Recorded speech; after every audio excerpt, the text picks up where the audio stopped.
उजियारपुर, समस्तीपुर, बेगूसराय और मुंगेर में 13 मई को मतदान होना है। आइए देखते हैं मुंगेर लोकसभा सीट की चुनावी तस्वीर। बिहार के दक्षिणी भाग और गंगा नदी के दक्षिणी किनारे पर स्थित है।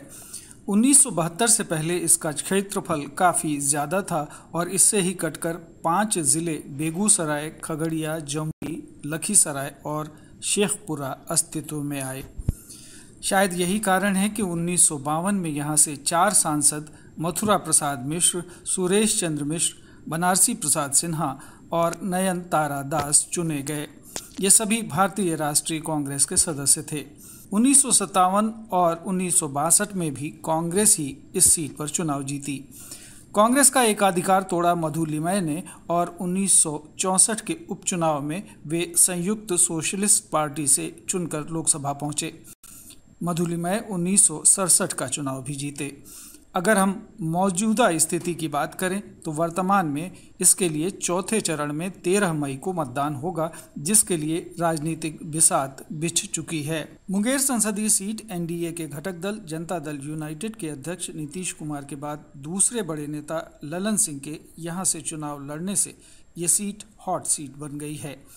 राजीव रंजन सिंह उर्फ ललन सिंह यहां से निवर्तमान सांसद होने के साथ साथ 2009 में भी इस सीट से प्रतिनिधित्व कर चुके हैं। 2014 में वे एलजेपी की वीना देवी से हार गए थे। इस बार उनकी टक्कर इंडी गठबंधन की आरजेडी उम्मीदवार अनीता कुमारी महतो से है। वे बाहुबली नेता अशोक महतो की पत्नी हैं। यहाँ इस बार मुकाबला द्विकोणीय तो है ही, टक्कर भी कांटे की है। दरअसल आनन फानन में अशोक महतो ने शादी ही इसीलिए की कि वो अपनी पत्नी को चुनाव लड़वा सकें। आपराधिक पृष्ठभूमि होने के कारण वो स्वयं चुनाव नहीं लड़ सकते थे। अब वे अपनी नई दुल्हन की मुंह दिखाई के एवज मतदाताओं से वोट देने की अपील कर रहे हैं। धानुक जाति के महतो उपनाम का आरजेडी को काफ़ी फ़ायदा मिल सकता है।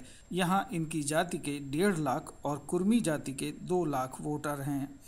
यहाँ मल्लाह जाति के भी लगभग 1 लाख वोट हैं।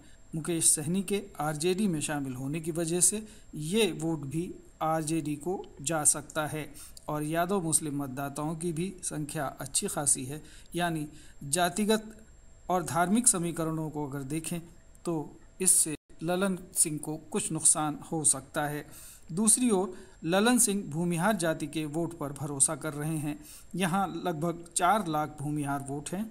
एक और जहाँ कुर्मी और धानुक के साथ साथ MY समीकरण बनने के आसार हैं, तो दूसरी ओर भूमिहार, कुशवाहा और राजपूत वोटरों की मदद से ललन सिंह फिर इस सीट पर अपना कब्जा जमा सकते हैं। कुल मिलाकर यहाँ का मुकाबला दिलचस्प होने वाला है। अब 13 मई को ही ये पता चलेगा कि यहाँ के मतदाता किस पर भरोसा करते हैं। ब्यूरो रिपोर्ट, दूरदर्शन समाचार, पटना। लोकसभा चुनाव में